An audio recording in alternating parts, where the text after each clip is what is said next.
Boy, panoorin niyo to. May bago na naman si Boy. Ano naman kaya ang putahing share niyo sa atin? Ako lang ba yung nakakapansin na sa tuwing magluluto yung mga yan? Iprito muna nila sa mantika, mapagulay, mapaprutas. Pura ata sa kanilang mantika eh. Ayan, luto na. Ilagyan na mistik. Ilagyan pa niya na mistik para saan yun? Pwede namang gayatin niya na lang eh. Mukhang mukhang tampal.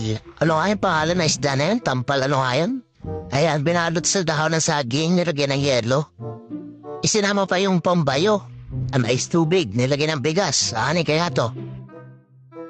Ay, ano ka ng tipaklong? Inilagay pa sa plastic yung tubig, hugupitin din pala. Dagdag trabaho, dagdag hugasin. At ayan, nilagay na sa rice cooker. Ay, gago ka.